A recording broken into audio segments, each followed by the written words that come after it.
ओम शांति। भगवान निराकार पिता परमात्मा को सभी पुकारते हैं जब दुखी होते हैं, अशांत होते हैं, भयभीत होते हैं। तभी पिता परमात्मा इस भारत भूमि पर आते हैं। बाबा आकर नई दुनिया बनाते हैं, पुरानी दुनिया का विनाश कराते हैं। दुख देने वाली दुनिया को विनाश कराए, सुख देने वाली दुनिया में हम बच्चों को ले जाने के लिए आते हैं। इसीलिए उनका गायन होता है, दुख हरता सुख करता, पतित पावन आओ, हमें दुख से लिबरेट कर सुख की दुनिया में ले जाओ। तो परमात्मा आते हैं पुरानी से नई दुनिया बनाने के लिए। भगवान के कर्तव्य करने कराने में नई नवाई है। नॉलेज ज्ञान का सागर नॉलेजफुल हमें देता है। भगवान ने ही आकर गीता सुनाई। अगर पहले से ही वह काम हो रहा होता तो भगवान को आने की जरूरत क्या है। जरूर कुछ उल्टे काम हो रहे हैं। तब कहा जाता है कि इन साधुओं आदि का भी उद्धार करने मैं आता हूं। मेरा जन्म दिव्य अलौकिक। मैं क्या हूं, कृष्ण क्या है। गीता में गॉड फादर के बदले कृष्ण का नाम होने के कारण गीता भी हद में आ गई है। बाइबल में क्राइस्ट के वर्सन्स हैं। वह गॉड नहीं था, लेकिन सन ऑफ गॉड था। परंतु गीता में तो परमात्मा के वर्सन्स हैं। कुरान आदि में भी गॉड के वर्सन्स नहीं हैं। भगवान के जो वर्सन्स हैं वह तो सब धर्म वालों को मानने चाहिए। गॉड है ही एक, परंतु यह जानते नहीं हैं। बाप कहते हैं मनुष्यों ने सब उलट पुलट कर दिया है, संसार को ही झूठा बना दिया है। गीता पाठी भल गीता आदि सुनाते हैं, फल आदि रखते हैं और पितरों को पानी देते हैं, लेकिन भगवान ने जो ओरिजिनल सुनाया था वह तो उसके द्वारा ही अब सुन रहे हैं। इसीलिए गीता में भी लिखा है भगवानुवाच, ना कि कृष्णवाच। यदि कृष्ण के महावाक्य होते तो कृष्णवाच लिखा होता, पर लिखा है भगवानुवाच। इसीलिए बाबा आते हैं पुरानी दुनिया को विनाश कराकर नई दुनिया की स्थापना कराने। तो बाबा कहते हैं भारत अविनाशी खंड है। भारत का कभी भी संपूर्ण विनाश नहीं होता। विनाश होता है सारी दुनिया का। भारत में ही स्वयं भगवान अवतरित होते। भारत ही देवी देवताओं की भूमि है, अर्थात रहने का स्थान है। तो भारत सदा अविनाशी खंड होता है, इसका कभी भी विनाश नहीं होता। बाबा कहते जो भी जिनके पास मूसल, ब्रह्मास्त्र, अंतर्देशीय प्रक्षेपास्त्र अथवा हाइड्रोजन बम, अणु बम आदि हैं, वे अपने धीरज को कब तक संतुलन में रख सकेंगे। आखिर एक दिन वे लड़ेंगे और एक दो को मारेंगे जरूर, यह तो निश्चित है। इस सृष्टि नाटक की भावी ही ऐसी बनी हुई है। इसीलिए कहा जाता है परिवर्तन संसार का नियम है। कोई चीज नई होती है तो वह पुरानी भी होती है, और कोई चीज पुरानी होती है तो वह समाप्त होकर नई जरूर बनती है। तो अभी जो भी परिस्थितियां हैं निकट भविष्य में विश्व के अन्याय देशों का विनाश तो होना ही है। वायुमंडल का परिवर्तन होना, गर्मी का बढ़ना, जनसंख्या का बढ़ना, ऐसे अनेक कारण हैं। अनेक धर्म हो गए हैं, परंतु भारत अविनाशी खंड है। इसका पूर्ण विनाश नहीं होगा, बल्कि इसमें भी महाविनाश होगा। इसके लिए बाद में यहाँ पर सतयुग आएगा। अब सतयुग रूपी गोकुल दूर नहीं है। स्वतंत्र हुए भारत रूपी शिशु को अब वासुदेव अर्थात इस पृथ्वी या संसार वसुधा के परम पिता परमात्मा माताओं कन्याओं द्वारा सभी समस्याओं से पार ले जा रहे हैं। इसीलिए बाबा कहते हैं अब स्वर्ग आने वाला है, इसलिए चलने की तैयारी करो। अब धंधे धोरी देश आदि सब नष्ट होने वाले हैं। तब बाप बच्चों को कहते हैं अब बहुत खराब हालतें आनी हैं, बेहतर है कि जितनी पूंजी है सफल कर लो।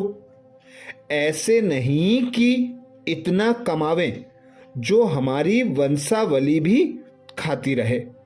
बाप कहते हैं अब यह सब कुछ चलना नहीं है, फिर भी भारत ही कुछ सेफ रहेगा। कोई फिर कहते हैं कि बाहर में इतने मंदिर आदि भी नहीं हैं और रहते भी आराम से हैं, और भारत में जितनी यह सब बातें हैं उतना ही भारत दुखी हुआ है।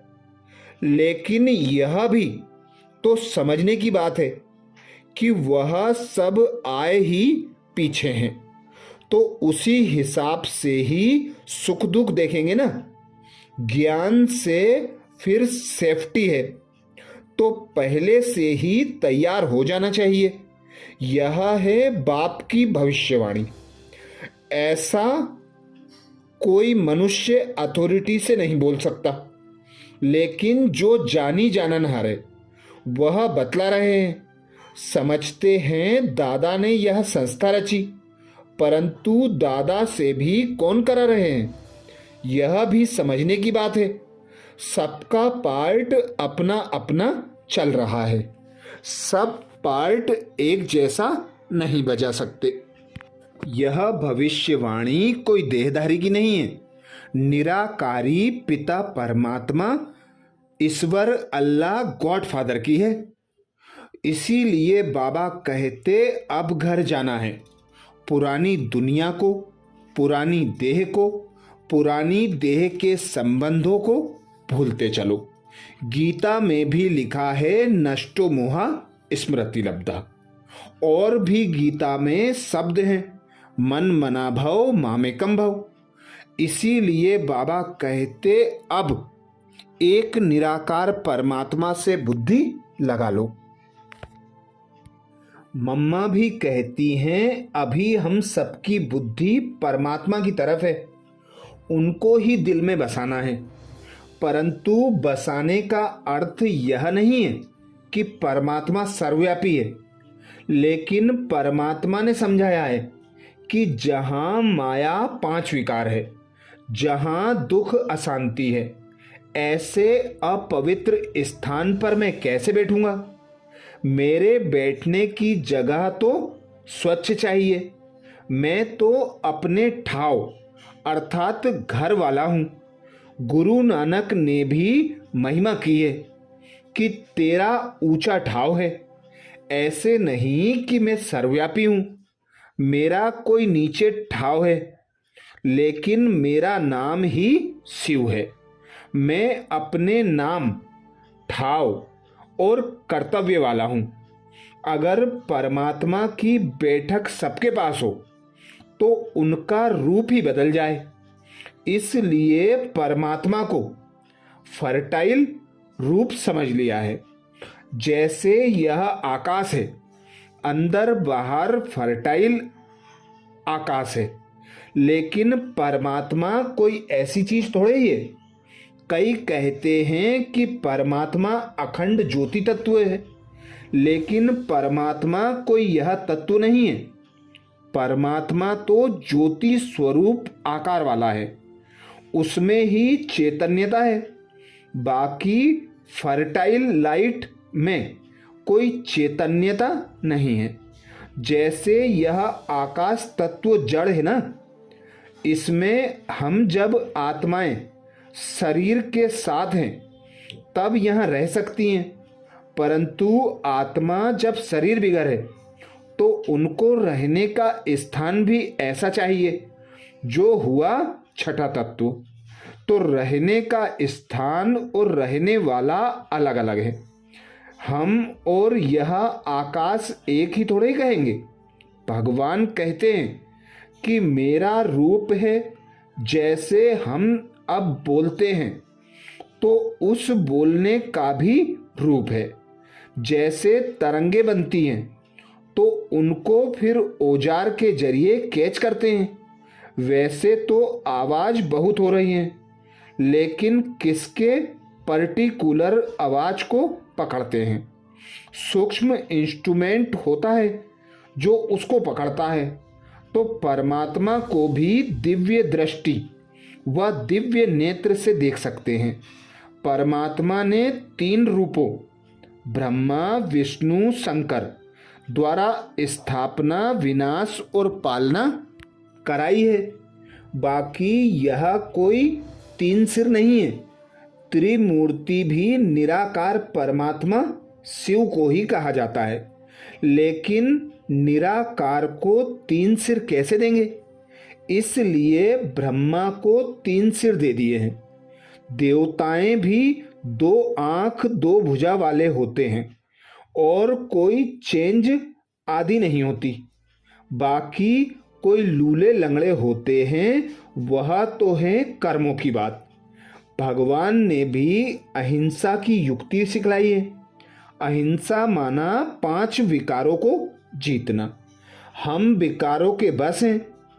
तो जैसे हमारी रोज हिंसा हो रही है, पाप होने से आत्मा के घातक बनते हैं, इसको ही जीव हिंसा कहेंगे। इसलिए परमात्मा ने कहा है कि यह शत्रु तुम्हारी हिंसा कर रहे हैं, इन्हें पहले जीतो तो अहिंसक बनोगे, फिर स्व का राज्य मिलेगा। सेल्फ के ऊपर, कर्म के ऊपर अपना राज्य चाहिए। तो बाप कहते हैं मैं ऐसा कॉलेज खोलता हूँ जिसमें यह लक्ष्मी नारायण सूर्यवंशी चंद्रवंशी राजधानी तैयार हो रही है। लक्ष्मी नारायण भी अपनी राजधानी सहित ऊंचा पद प्राप्त करने यहाँ पढ़ रहे हैं। इस रीति क्राइस्ट आदि भी यहाँ ही अपना पार्ट बजा रहे हैं। हम तो सब धर्म वालों से मिलते हैं, उन्हों के कांटेक्ट में आते हैं। हमारा धंधा ही यह है। यह धंधा सबसे श्रेष्ठ है। इससे कर्म श्रेष्ठ बनते हैं। कर्म जो हमारा सामना करते हैं, क्यों ना उन पर जीत पाए। कर्म से स्वतंत्र होना या जीत पाना एक ही बात है। तो अब मुख्य चीज यह है कि पिता परमात्मा आए, हम बच्चों को श्रेष्ठ मत देते, हम बच्चों को श्रीमत देते कि अब पुरानी देह को, पुरानी देह के संबंधों को, सुख सुविधा के साधनों को भूलते जाओ और एक मुझ बाप को याद करो। मुझे जितना याद करोगे उतने विकर्म विनाश होंगे और तुम नई दुनिया में जाने लायक बन जाएंगे, अर्थात मुक्ति, जीवन मुक्ति का वर्षा प्राप्त हो जाएगा। अच्छा, ओम शांति।